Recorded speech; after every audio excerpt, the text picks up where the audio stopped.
Hello friends, एक और education video में आप सभी का स्वागत है।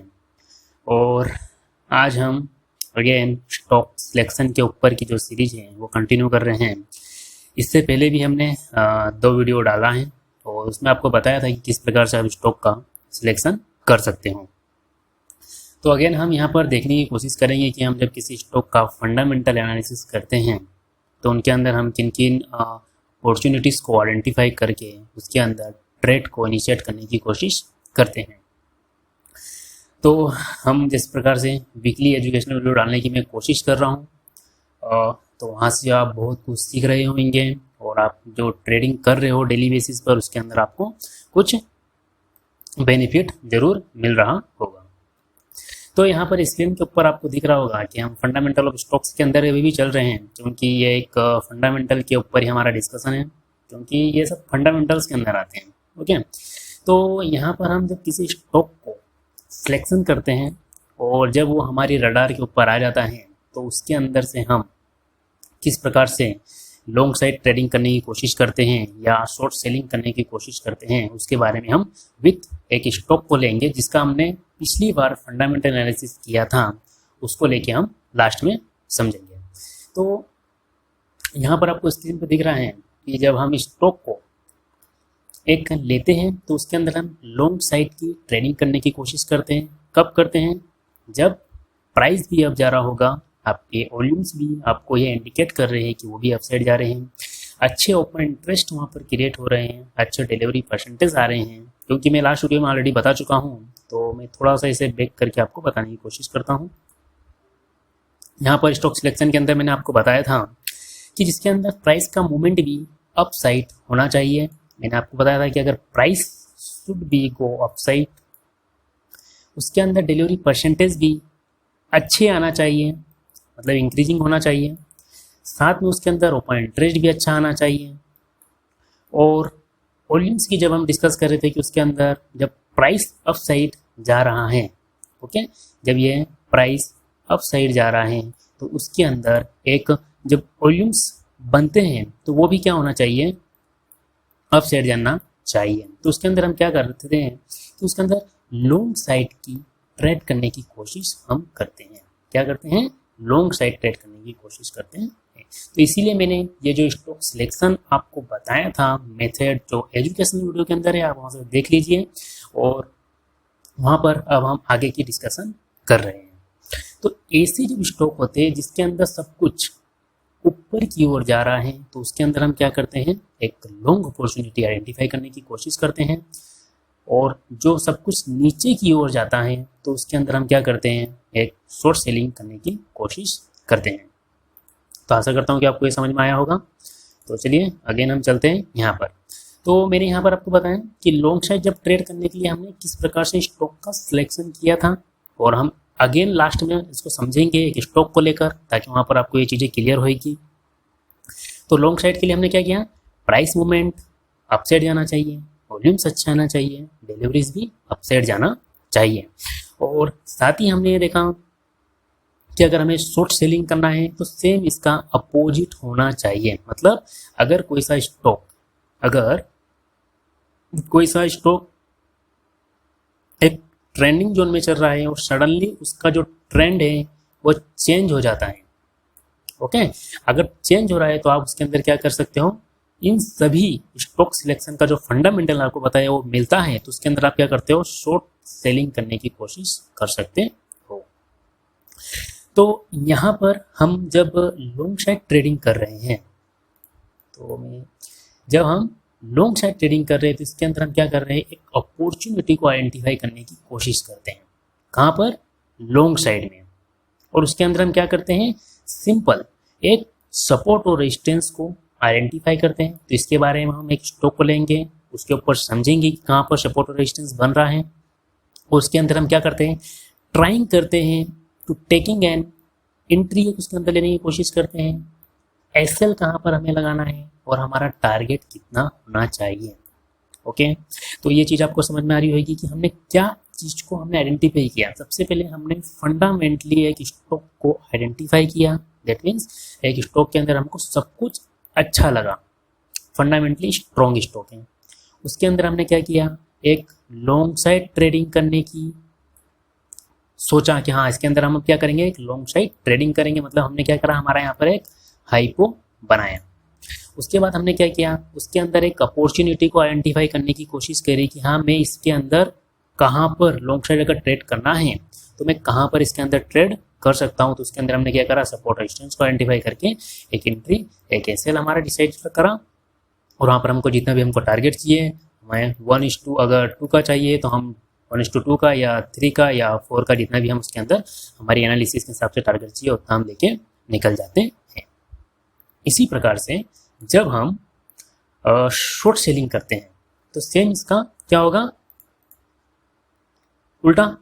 जब शॉर्ट साइड ट्रेड करने की हम कोशिश करते हैं तो हम क्या कर रहे थे कि जो प्राइस होता है उसे भी नीचे आना चाहिए। मतलब वो अपने किसी ट्रेंड को उसने क्या छोड़ दिया होगा और उसके बाद में जो प्राइस है वो नीचे की आ रहा होगा, और उसके बाद में हम क्या करते हैं, उसके अंदर एक शॉर्ट सेलिंग करने की कोशिश करते हैं। और उसके अंदर भी सेम चीज़ को हमें क्या करना है, यहाँ पर एक अपॉर्चुनिटी को आइडेंटिफाई करना है कि कहाँ पर मुझे अगर शॉर्ट सेलिंग करना है तो कहाँ पर मैं उसके अंदर एक एंट्री ले सकता हूँ। तो उसमें भी सिंपल हम सपोर्ट रेजिस्टेंस को आइडेंटिफाई करके उसके अंदर एंट्री एसएल और टारगेट लेने की कोशिश करते हैं।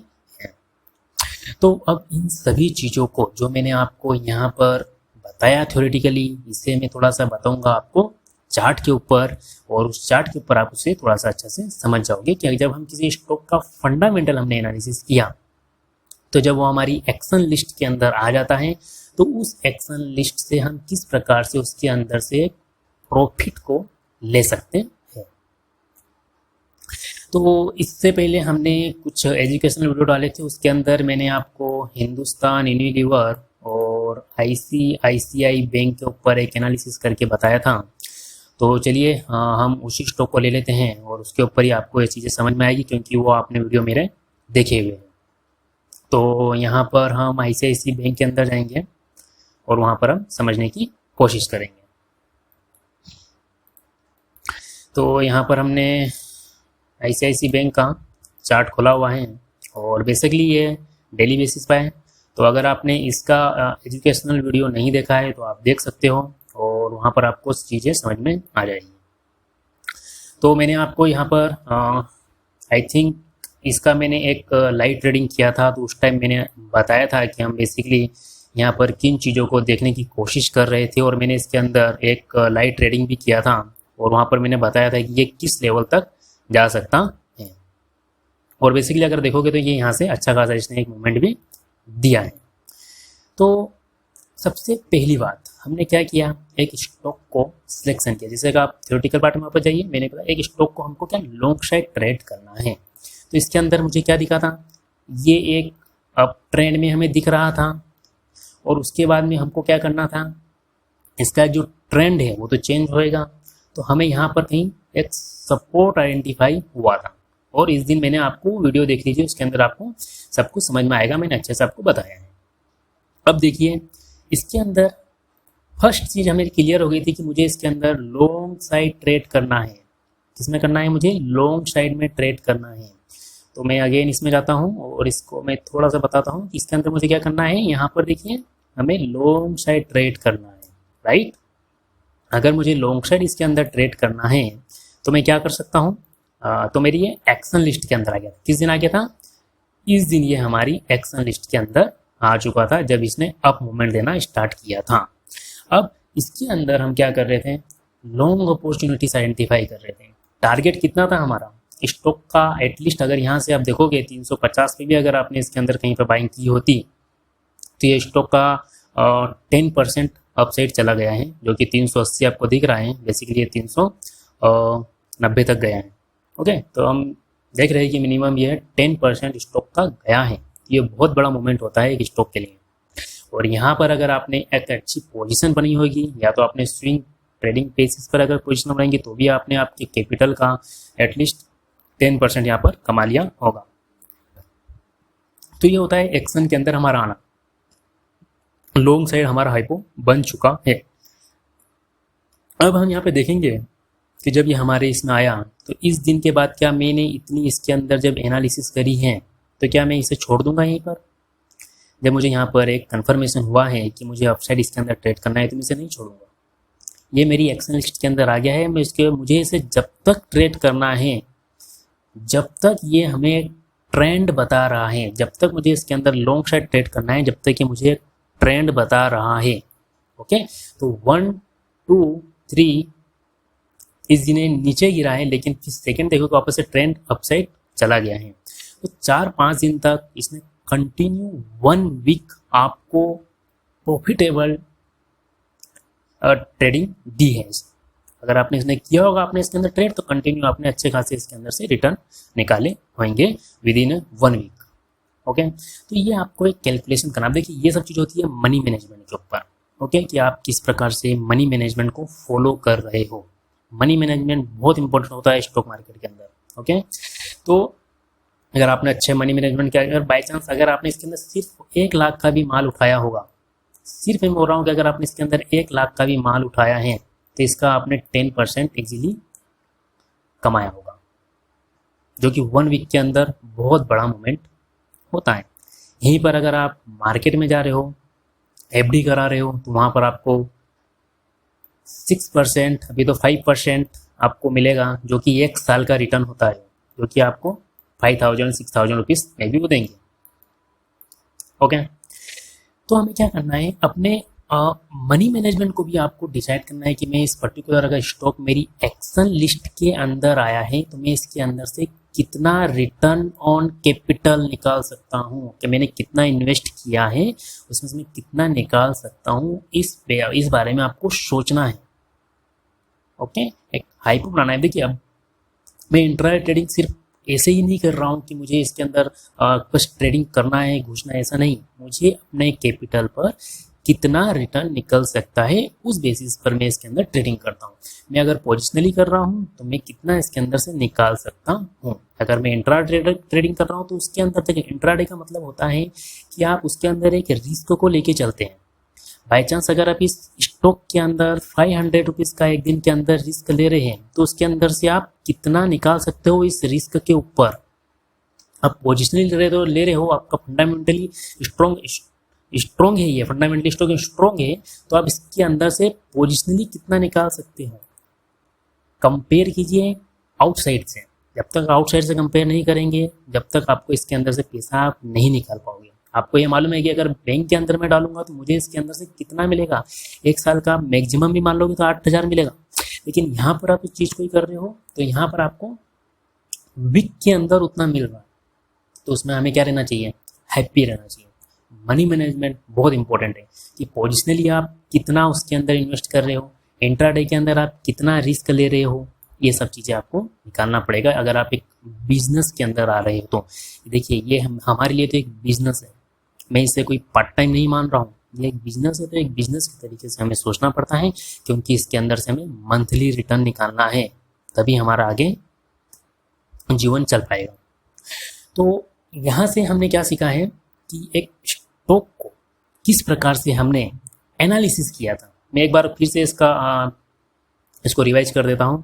अगर आपने इसे नहीं देखा होगा तो मैं फिर से इसको रिवाइज करके आपको बता देता हूँ। तो यहाँ पर कुछ ये हमारी, अब देखिए लॉन्ग साइड की मैं बात कर रहा हूँ, शॉर्ट सेलिंग की भी मैं बात नहीं कर रहा हूँ, क्योंकि हमने इस स्टॉक के अंदर लॉन्ग अपॉर्चुनिटी आइडेंटिफाई करी थी। तो यहाँ से मैं आपको बात कर देता हूँ लॉन्ग साइड के लिए। तो ये जब स्टॉक नीचे की ओर आ रहा था तो हमें ये चीज़ इसके अंदर हमको एक्शन के अंदर हमारे लाना था कि हमें इसके अंदर एक लॉन्ग अपॉर्चुनिटीज आइडेंटिफाई करनी है। तो जो भी आपका परसेंटेज आप कैलकुलेट कर रहे हो, 10%, 5%, आप कितना चाहिए उस हिसाब से आप देख सकते हो आपके according to your money management.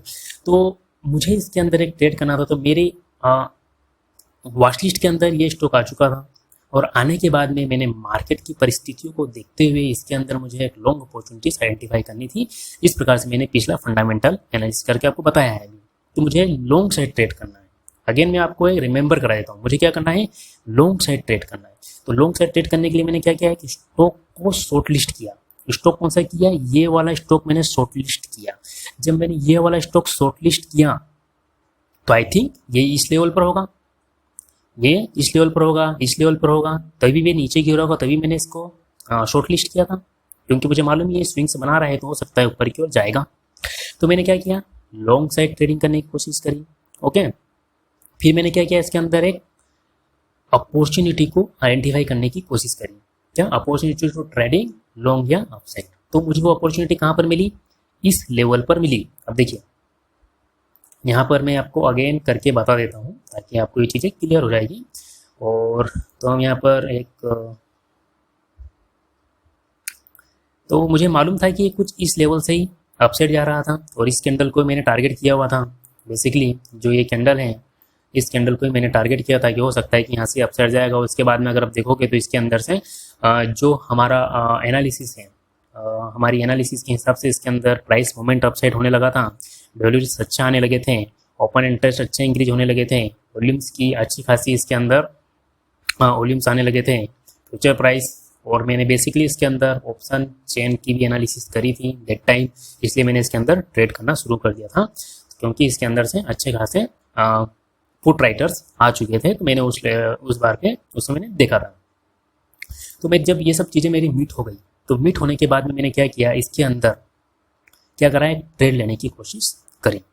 तो यहाँ पर मैंने एक अपॉर्चुनिटी को आइडेंटिफाई किया और यहाँ पर जब मुझे ये चीज़ें कंफर्म हो गई, अब देखिए वॉल्यूम्स को भी आपको हमेशा ध्यान में रखना है।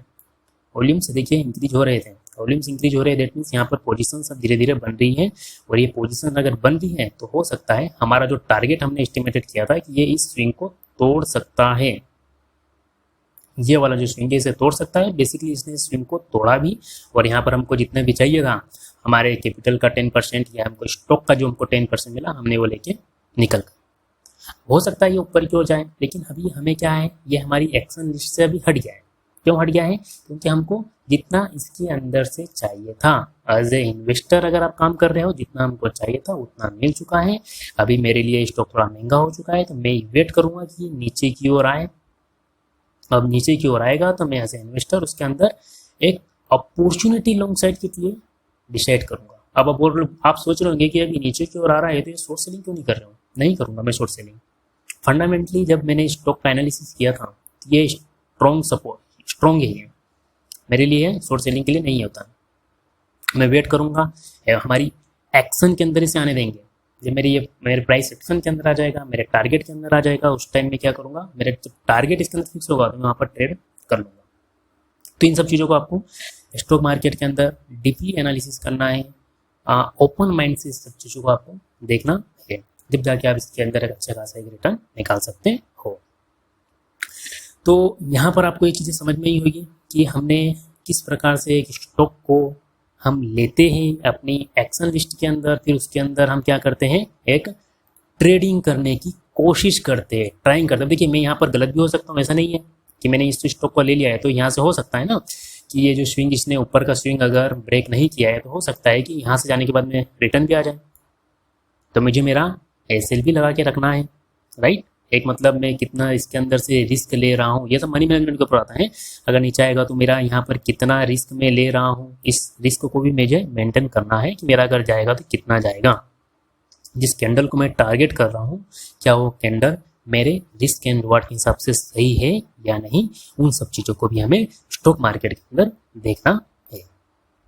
ओके, तो आशा करता हूँ कि आपको यह वीडियो समझ में आया होगा, पसंद आया होगा कि हम कितने पेशेंस के साथ में किसी स्टॉक का एनालिसिस करते हैं और फिर वेट करते हैं कि एटलीस्ट वो हमारे जिस पर हम टारगेट बिठा के रखे हुए हैं, जिसके अंदर हमारा एम है, उस लेवल पर आने के बाद में उसके अंदर हम फिर एक एक्शन लेंगे।